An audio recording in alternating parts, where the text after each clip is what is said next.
ครับภาษาละนาวของเรามันก็บ่ใช่เฮียนยากกันหยังนะครับตอนเฮียนอักขระนะครับมันก็คือตัวอักษรนะครับในภาษาไทยเฮียนไม้นะครับมันก็คือสระนะครับเห็นไหมเอาสองอย่างนี่มาก็ผสมกันตามหลักการของภาษาละนานะครับ7 วัน1 เดือนตั้นก็อ่านออกเขียนได้แล้วก็มันยากนะครับมันยากแต่มันก็อย่างว่านะครับมันจะยากก่อนที่ว่าเฮาจะเอาไปโชว์ไปอวดให้คนอื่นได้ฮู้ได้หันตัวนี่มันยากตอนนี้แหละครับเพราะว่ามันภาษาละนาของเฮามันเป็นภาษาที่มันตายไปแล้วนะครับมันบ่ได้ใช้ในทางราชการมาเมินเลยนะครับเห็นไหมามันคนฮู้คน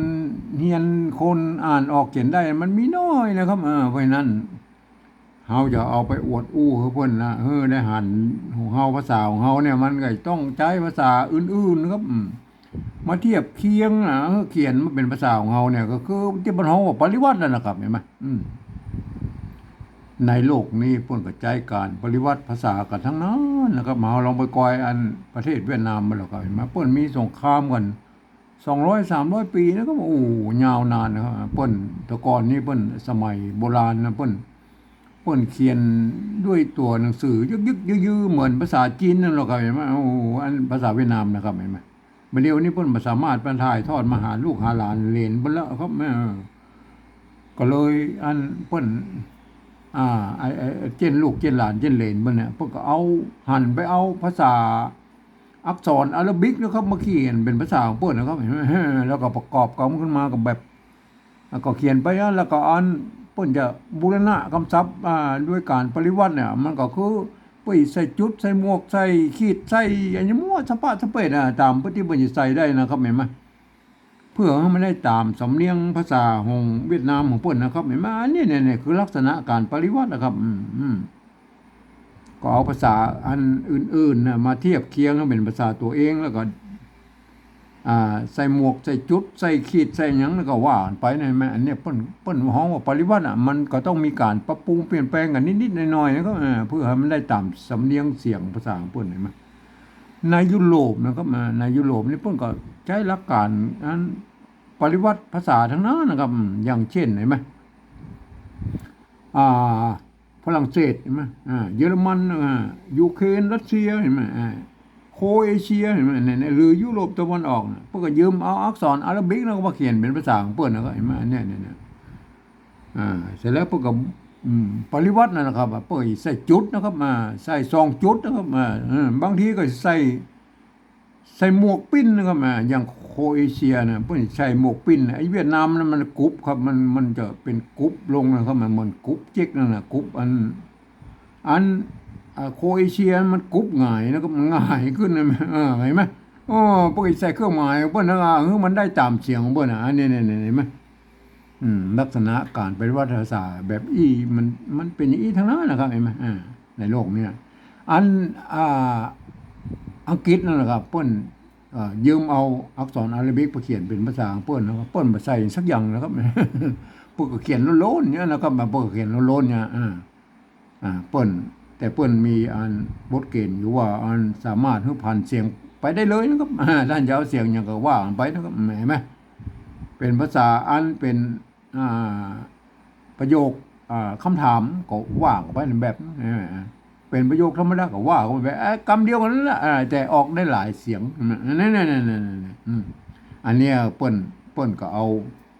แบบนั้นนะครับกฎเกณฑ์ของเปิ้นมันก็เหมือนนั้นลักษณะของภาษาละนาของเฮายุคต้นๆนะครับยุคต้นๆหลังจากที่มันเป็นอันภาษาทำบาลีละนาเรียบร้อยแล้วพวกเอามาเขียนเป็นภาษาชาวบ้านยุคต้นๆครับเปิ้นบ่มีไม่เยาะไม่ซัดไม่เอกไม่โทนั่นนะครับเห็นมั้ยเปิ้นก็อนุโลมมือมันพันได้หลายเสียงเหมือนกันได้มาท่านจะเอาเสียงอะไรก็พันกันไปเลยนะครับเอาตามบริบทแหมอันนี้คือลักษณะการของภาษานะครับจนกว่าอันปัจจุบันนี่มันก็มีไม่เอกไม่โทเรียบร้อยแล้วนะครับในภาษานามันก็พัฒนากันไปนะครับครับไอ้เรื่องการปฏิวัติภาษานะครับผมได้ใจหลักการนะครับของสภาวัฒนธรรมมหาวิทยาลัยเชียงใหม่นะครับเปิ้นตกลงกันไว้เมื่อปลายปี28นะครับเปิ้นตกลงกันไว้ว่าอย่างนี้นะครับ การที่เอาภาษาไทยมาเขียนสะกดเขียนภาษาละนาเนี่ยหรือที่มันฮ้องว่าปริวัตินะครับเพิ่นบอกว่าก็ทำได้อยู่3แบบหรือ3รูปแบบนะครับแม่อันแบบที่1นะเพิ่นจะเอาไว้เขียนบันทึกในลักษณ์ศิลาจารึกเอกสารสำคัญในโบราณนะครับแม่เนี่ยเปิ้นจะเอาภาษาไทยเนี่ยไปเทียบเอามาทุกอักขระนะครับทุกไม้ทุกเครื่องหมายนะแม้กระทั่งไม่กงไม่กังไหลไม้อย่างมั่วสปาสเปดเอามาหมดนะครับเปิ้นบอกเว้นนะครับอันนี้มันละเอียดเกินไปนะครับมันโยงแล้วอู้ถึงหลักการนอนบ่ได้นะก็เอาบ่ใจแล้วเอามาใจแบบที่2นี่นะครับแบบที่2เพิ่นว่าอย่างนี้นะครับเพิ่นบอกว่ายืมเอาอักษรไทยเนี่ยยืมเอาอักษรไทยมาปรับเทียบเพื่อเป็นอักขระละนาเนี่ยตั้งบนเนี่ยแล้วก็ประกอบกรรมขึ้นมากับแบบภาษาไทยผสมประสานกันไปนะครับบางทีไม้หรือสระมันมาตรงมาตัดกันก็สามารถบูรณะคำศัพท์ได้นะมันหน้าตามันแบบไทยๆนะครับแต่เวลาอ่านนั่นนะท่านจะต้องนึกถึงว่าอันนี้มันเป็นอักขระละนานะครับคนทั่วไปบ่สามารถเข้ามาอ่านได้นะอย่างเช่นตัวนี้ไม่เนี่ยอันนี้ท่านเห็นว่าเป็นทอทุงนะครับแต่เวลาประกอบในภาษาปริวัติแบบที่2เรียบร้อยแล้วท่านต้องอ่านว่าไอ้ตัวนี้เป็นตัวทะนะครับ เนี่ยถ้าคนมาอ่านมันก็เข้าใจผิดกันมันสำเนียงมันจะผิดกันนะครับคนที่บ่ได้เรียนรู้ภาษาละนามาก็คือไปอ่านในแบบที่3พุ่นนะครับเดี๋ยวเขาก็อู้กันกับเรื่องไอ้แบบที่3น่ะเอามาอู้ในแบบที่2นี่ก่อนอันถ้วยนะครับเห็นไหมถ้วยอันตุทะใช่ไหมตุทะเนี่ยตุทะอันยืมตุทอทุงว่าเป็นตุทะนะครับเนี่ยอันนี้ตัววะใช่ไหมตัววะตัววะกับวะแหวนนะครับตัววะเนี่ยวะก็เอาวะแหวนใส่นะไหมตัวหางหญ้าก็ยอยักษ์เห็นไหมเนี่ยไม้ขอจ้างกับไม้โทนไม้ขอจ้างกับไม้โทได้เลยไหมถ้วย อ่านว่าถ้วยนะครับไม่ใช่ให้คนอื่นมาอ่านทั่วไปมาอ่านว่าถ้วยนะครับมันได้เสียงโทปกตินะมันเป็นเสียงโทพิเศษโทเมืองนะครับถ้วยเห็นไหมถ้วยมันผิดกันนะครับเสียงสำเนียงมันไทยกับเมืองมันผิดกันนะเอาต่อไปนะครับเดี๋ยวไอ้แบบที่3เนี่ยก็อุ้มกันอันแตกนะครับไม่แก่ไม่แก่กับสระเอไหมเทียบมาตรงๆเลยนะครับอันที่มันตรงๆได้กับตรงๆครับอันนี้ตัวตะกับตัวเต่านะตัวตะตัวกะอยู่ลุ่มนี่ก็ไก่เห็นไหมเนี่ยได้ละถ้วยแตกอันนี้มันแล้วมันตัวพิเศษนะครับเห็นไหมโบราณเพิ่งเขียนเต้าเอี้ยบนมันได้ใส่ไม้ขอจ้างนะครับเห็นไหมตัวเลนะครับมันเนี่ยตัวเลแล้วก็ตัววะนะตัววะเห็นไหมตัววะนะมันมีเต้าอี้เห็นไหมแต่เขากับบูรณะคำศัพท์ด้วยอันนี้มันเป็นตัวพิเศษนะครับแล้วนะครับเขาก็ใส่ไม่โทไปหน่อยนะแล้วเห็นไหมเนี่ยอันนี้มันแล้วเนี่ยความจริงเพิ่นมันได้ใส่ไม่โทไม่ขอจ้างนะครับโบราณเพิ่งต้นยุคต้นมันก็เขียนเต้าอี้นะก็แล้วนะครับแม่ก็ท่านก็โปรดเข้าใจไว้นะครับเอานะครับเนี่ยตัวอูก็มานะครับเอานะครับเอานะครับเขาก็บูรณะคำศัพท์มันเป็นเอาไทยนะครับสระเอานะครับเอาไทยนะครับเนี่ยเอาไทยเขาบูรณะคำศัพท์มันเป็นเอาไทยน้อยนะครับอันต่อไปแล้วครับต่อไปเอานี่เนาะอันนี้ตัวมะนะครับตัวมะไม่กาเห็นไหมเนี่ยเอามาเนี่ยอันนี้เนาะอันนี้ไม่เกาะเห็นไหมไม่เกาะภาษาละนาบนไม่โกะก็ไม่ก่อบวกกันนะเป็นไม่เกาะนะครับเห็นไหมเขาก็บูรณะคำศัพท์ไม่เป็นไม่เกาะไทยมันเหมือนกันนะครับเขาก็เอาสระอ้อไทยนะครับมาใส่นะครับสระอ้อไทยเนี่ยมันก็อย่างอี้เลยมาสระอ้อไทยมันเป็นอย่างอี้ไหมอันหน้าของเขามันเป็นไม่โกก็อันย่อนเลยไหมเอาใส่ตัวตะกับตัวเต่าลงไปนะครับตัวตะกับตัวเต่าอันนี้อ่านว่าเตาะนะครับอ่านว่าเตาะเสียงจัตวาเราไม่ใช่อ่านว่าเตาะนะครับอ่านแบบภาษาไทยมันอ่านว่าเตาะต้องอ่านว่าเตาะนะครับเตาะเนี่ยอันนี้เราอันนี้ตุกะไม่ซัดกับไม้หันอากาศเนี่ยไม้พัดนั่นแหละครับหันอากาศนะอันตัวหางหน้านอนหนูด้วยได้ไหมท่อนแรกเห็นไหมถ้วยแตกแล้วเอามาเตาะกันอะไรอันต่อไปอันนี้ตัวตะครับยืมตัวท้องทหารมาเป็นตัวตะนะครับไม่กี่กับสระอีครับอันนี้ไม่ย่อแล้วครับอันตี้เห็นไหมอันนี้ตี้นะครับอันนี้ว่าตี้นะเนี่ยตี้อันไหนนะครับไหนตี้แล้วนะครับอ่านว่าตี้ไปที่นะครับอ่านว่าตี้นะครับอันนี้ไหนไม่ไก่ตัวหันหอนอ หอนอตัวนะเนี่ยไหนอันนี้มันเต้ากันก็โอเคอันไหนใช่ไหมอันนี้เราตัวจ้ายืมตัวอันชอช้างมาเป็นตัวจ้านะครับไม่ไอตัวจอนะภาษาอันละนามันมีสองตัวนะครับตัวจ้ากับตัวจ้านะครับตัวจ้าเป็นตัวจ้าเป็นอักษรสูงนะครับเห็นไหมตัวจ้าเป็นอักษรต่ำนะอักษรเสียงสามัญเนี่ยเปิ้นใจเสียงตัวจ้านะครับมันไม่กาสระเนี่ยอ่านว่าจานะครับไม่ใช่อ่านว่าชานะครับอ่านว่าจาที่ไหนจาอันนี้เราตัวมะมะมอมาไม่สัตว์ไม่หันอากาศไม่ตัวหางหน้านอนหนูมันที่ไหนจามัน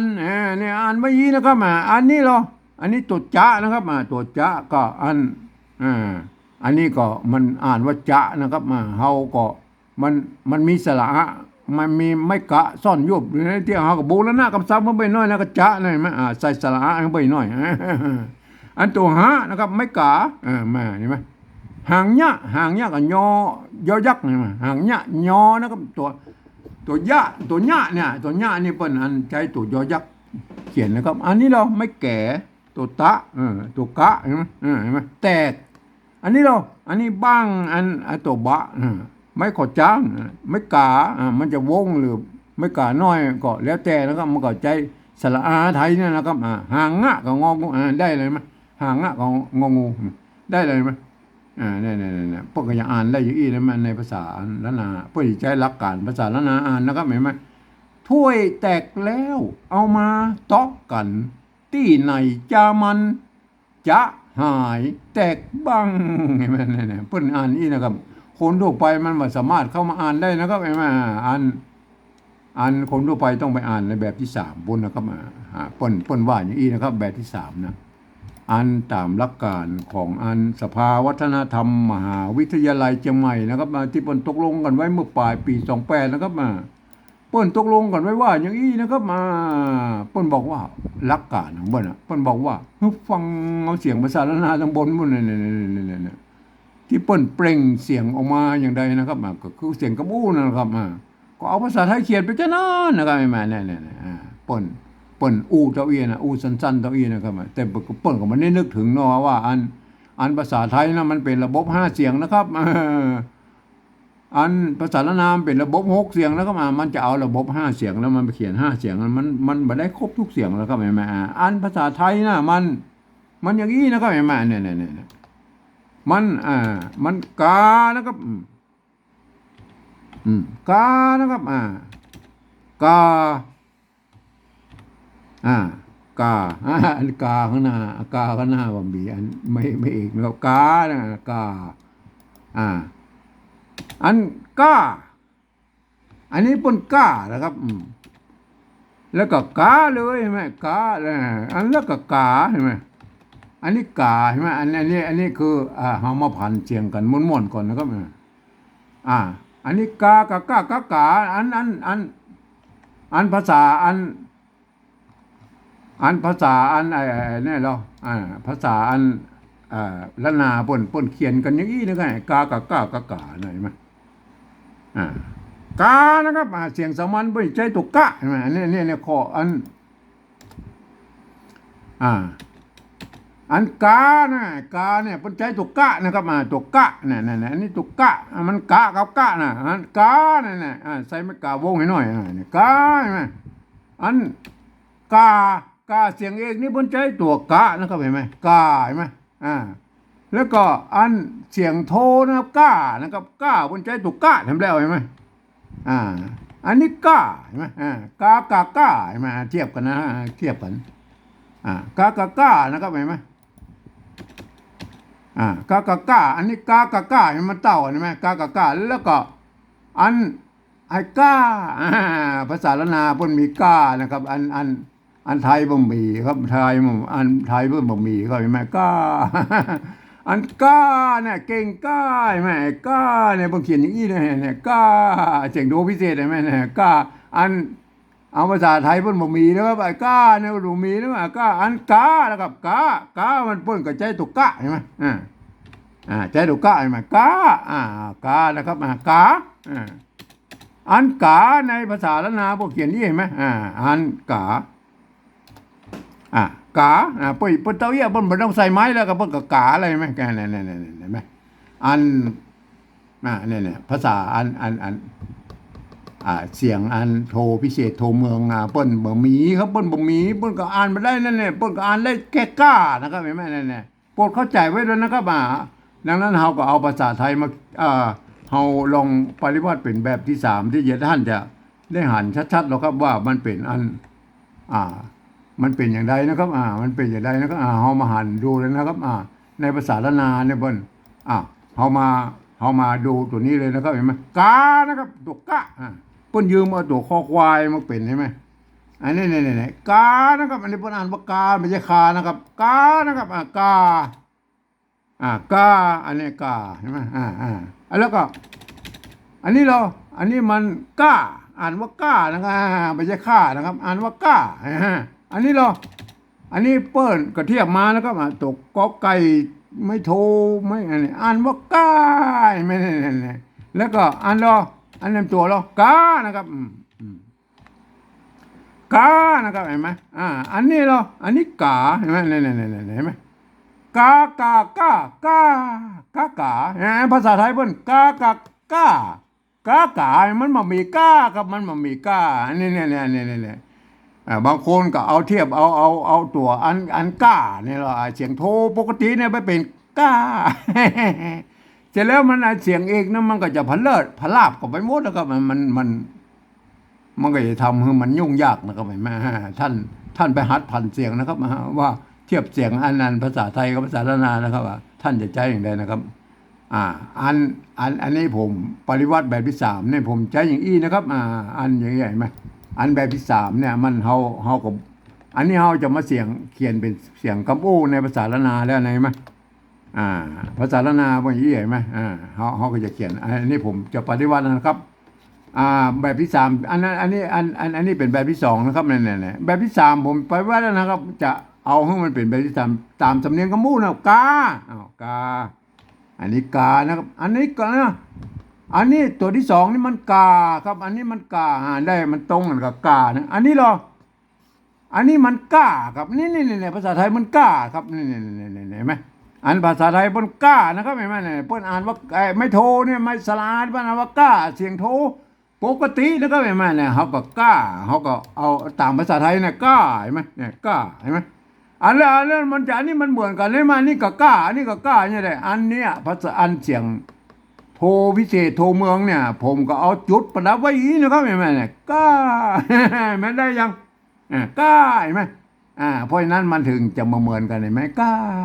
เนี่ยอันนี้แบบที่3นั้นนะครับปฏิวัติแบบที่3ก้าเห็นไหมอันนี้แบบที่2แล้วมันต้องเขียนอย่างนี้เห็นไหมอันนี้มันเทียบมาหรอกครับอันนี้มันตกกะไม่โทนะครับมันตัวกะไม่ขอจ้างไม่กาเห็นไหมอ่านว่าก้าเห็นไหมอันนี้ตัวกอไก่ไม่โทสลานะก็มีจุดมีจุดแสดงว่าก้าเท่ากันใช่ไหมอ่านเท่ากันใช่ไหมเนี่ยอ่านว่าก้าใช่ไหมกาแล้วครับอันนี้กาใช่ไหมอันนี้กานี่มันเสียงตีไหมอันนี้มันก็จะต้องเอากอไก่เขียนนะครับกามันเสียงตีก็ใส่ไม่ตีกาใช่ไหมอันนี้อันนี้ในตัวนี้มันกาใช่ไหมมันเปิ้นอ่านว่ากาครับกาก็ใส่เนี่ยเห็นไหมกาใช่ไหมนี่วิธีผ่านเสียงของผมใช้อย่างนี้นะครับท่านก็ไ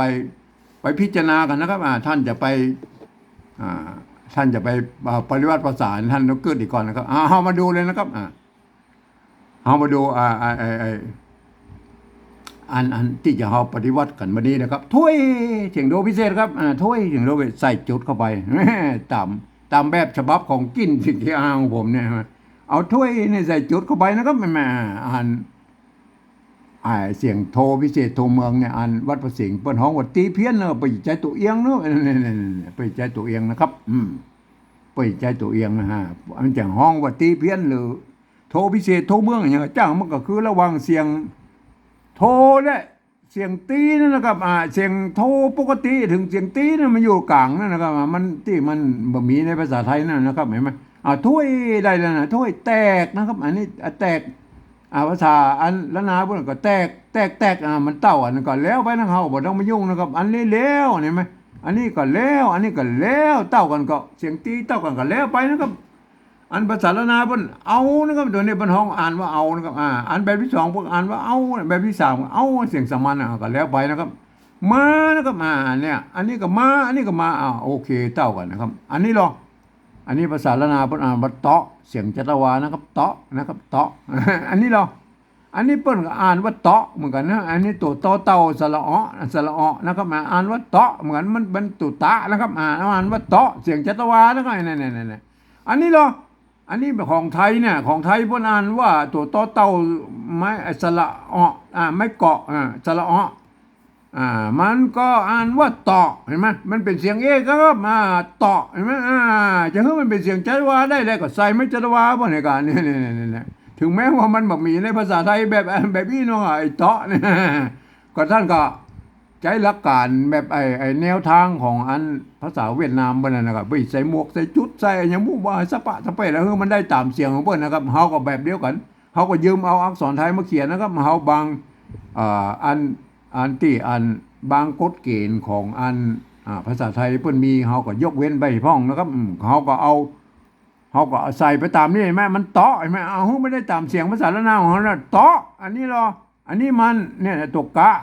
เปิ้นอ่านว่ากันนะครับเนี่ยไม่ซัดตัวหางหน้าเนี่ยอันนี้หรออันนี้มันก็ตัวกะไม่ซัดนะครับมาตัวหางหน้าเปิ้นก็อ่านว่ากันเห็นไหมอันนี้หรออันนี้ตัวกอไก่ไม้พัดนะครับแล้วก็นอนหนูเห็นไหมอ่านว่ากันเสียงสามัญเห็นไหมเสียงแต่มันกันมันกันได้เลยก็ใส่ไม่จัตวาบนเนี่ยเตาะกันเห็นไหมได้เลยมาอันนี้หรออันนี้ตัวตะนะครับเห็นไหมไม่กี่ไม่ย่ออ่านว่าตี้นะครับเสียงโทปกตินะตี้เห็นไหมอันนี้หรอตัวตะนะครับไม่กี่ไม่ย่อนะไม่อ่านว่าตี้นะอ่านเต้าครับภาษาละนาตำบลพวกนั้นเนี่ยเห็นไหมอ่านเสียงโทนะครับเสียงโทปกติอันนี้หรออันนี้ตัวอันทอทหารสระอีไม่เอกอ่านว่าที่นะครับอ่านว่าที่เสียงโทเหมือนกันนะครับเสียงโทปกติเหมือนกันแต่อ่านเป็นที่นะครับเนี่ยมาอ่านเป็นทอท่านจะต้องเอาต่อเต่าเขียนแล้วนะครับเอาต่อเต่าแล้วนะครับเอาตีนะครับบางคนก็ใส่แค่เต้าอี้มันก็ตี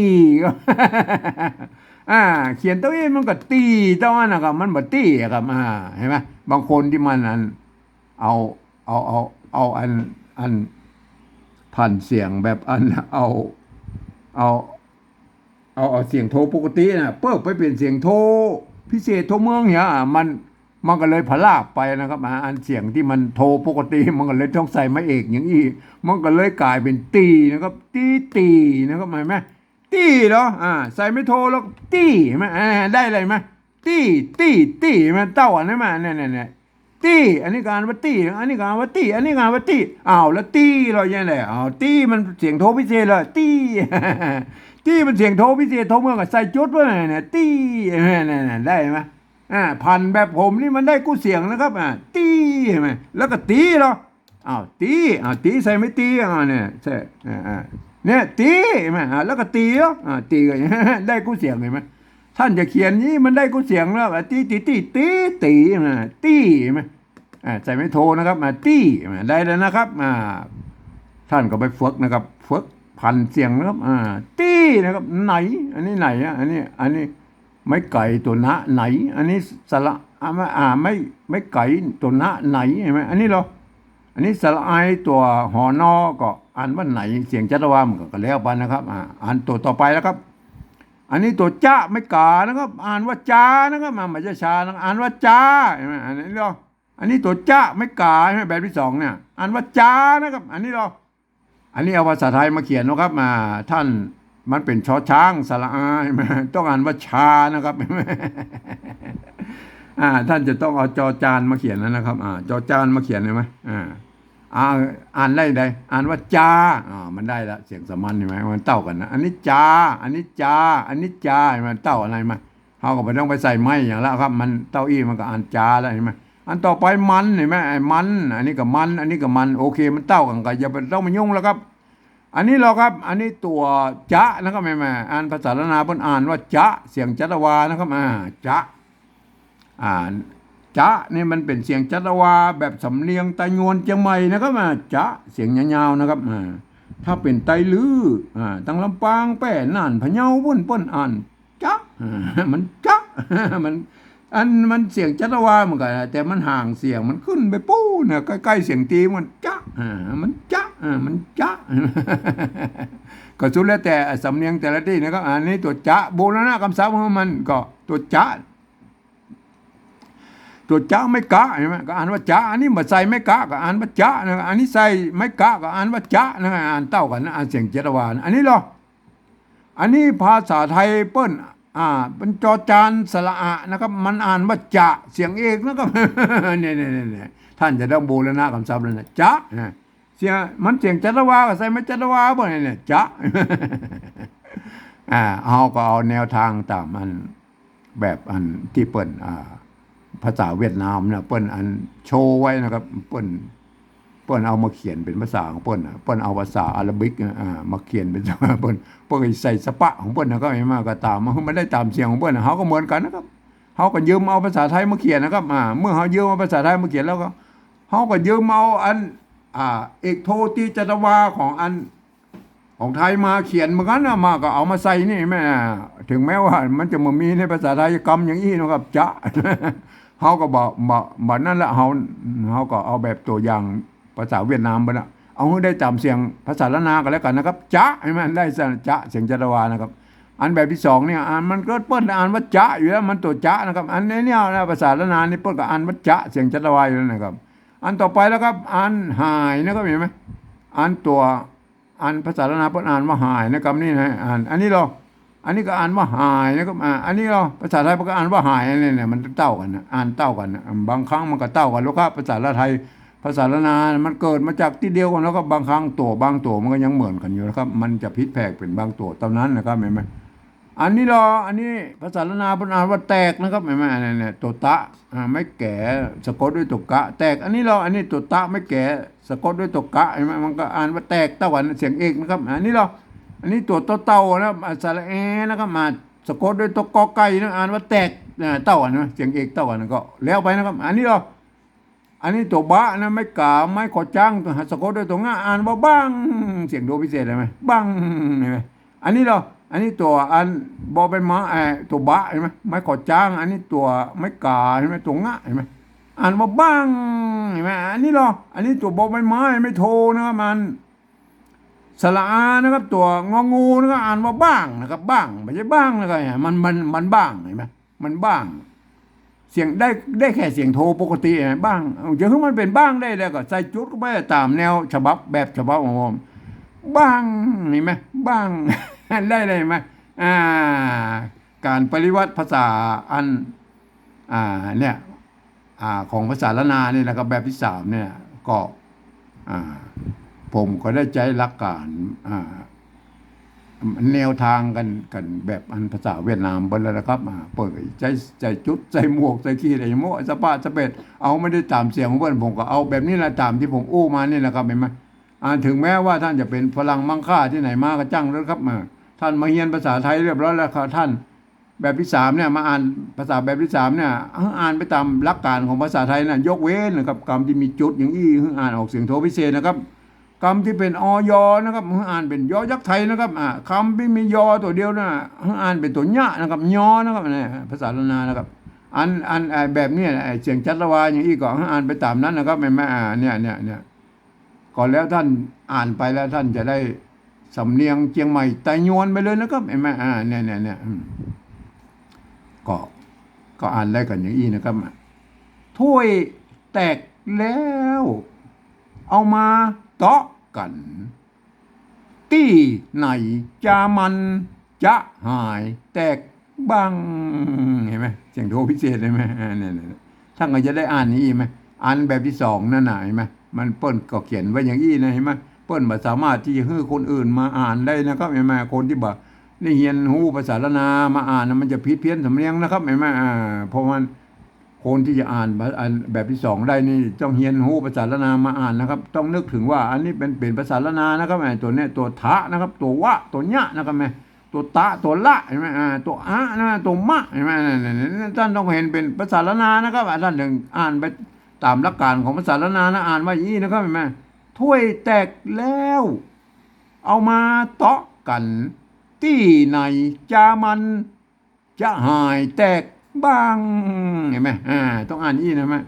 อ่านภาษาละนาตำบลเพิ่นก็เขียนได้หลายแบบเหมือนกันนะครับเพิ่นเขียนได้อย่างนี้นะครับ แต่ก็จะมีหลายแบบอยู่เหมือนกันนะครับเห็นไหมอันเพราะว่าอันภาษาละนาของเรามันมีหลายเผ่าพันธุ์นะครับมัน4-5เผ่าพันธุ์หลักๆเนี่ยมาที่มันอยู่เนี่ยอันมันแต่ละที่มันก็อันก็อย่างก็เขียนแตกต่างกันไปนะอย่างเช่นตุจะเนี่ยเห็นไหมอันนี้มันออกเสียงจัตวาถ้าเปิ้นจะเอาเป็นเสียงเอกเปิ้นใส่ไม่เยาะอย่างนี้เนาะค่ะแล้วใส่ไม่กะอย่างนี้เนาะมันเป็นจะใช่ไหมก็สุดแล้วแต่ท่านชอบนะครับอันนี้มันจะนะเสียงจัตวาพวกก็เขียนเต้าอี้ไหมเนี่ยไหมอันเตาะนี่เหรออันเตาะเนี่ยไม่เกาะเนี่ยอันของภาษาละนาเนี่ยเปิ้นมันเกิดจากไม่โกะก็ไม่เกาะไม่ก่อแล้วก็บวกกันใช่ไหมเนี่ยเปิ้นก็บางคนพวกก็เขียนเต็มยศอย่างนี้เนาะก็ไม่ก่อก็ไม่โกะบวกกันก็เป็นไม่เกาะใช่ไหมมันก็จะเลิกถ้าเปิ้นเขียนนี้ก็ท่านจะไปฟังตักมันก็เห็นไหมเนี่ยไหมมันเตาะใช่ไหมอย่างอื่นมันก็เหมือนกันใช่ไหมบางคนอันแล้วเนี่ยมันเอาไปใส่อันไม้ขอจ้างเนี่ยมันก็ผิดแบบโบราณแบบเบ้าเปิ้นนะครับเห็นไหมเปิ้นเขียนเต้าอี้นะครับเนี่ยเปิ้นก็เฮาก็โปรดเข้าใจไว้ด้วยนะครับเห็นไหมอันแล้วในโบราณนะเปิ้นเขียนเต้าอี้นะครับเห็นไหมเปิ้นบ่มีไม้โทไม่ขอจ้างนะครับเห็นไหมบัดเดี๋ยวนี้สมัยเนี่ยพจนานุกรมบางฉบับมาใส่ไม้โทไม่ขอจ้างเปิ้นเนี่ยมันไปเรียนอันภาษาอันเก้าเงาเห็นบ่นะเปิ้นเขียนอยู่ได้นะครับเอาโอเคนะครับพวกก็อ่านกันว่าได้อย่างนี้นะครับมาถ้วยแตกแล้วเอามาเตาะกันที่ไหนจามันจะหายแตกบ้างเห็นไหมพวกก็อ่านกันได้อย่างนี้นะครับท่านก็เอาไปพิจารณากันนะครับการปริวัติภาษานะท่านก็ไปศึกษานะครับก็มันก็ยังไม่มีกฎเกณฑ์นะอย่างที่แน่นอนเลยนะครับในเรื่องในการที่ท่านจะเอาภาษาไทยมาปริวัติเป็นภาษาละนาเนี่ยนะครับอันข้อตกลงปลายปี28ของสภาวัฒนธรรมมหาวิทยาลัยเชียงใหม่นะเพิ่งก็อู้ได้แค่นี้นะครับเพิ่งก็อู้ได้แค่ว่าเอาภาษาไทยมาเขียนนะครับสะกดเขียนตาม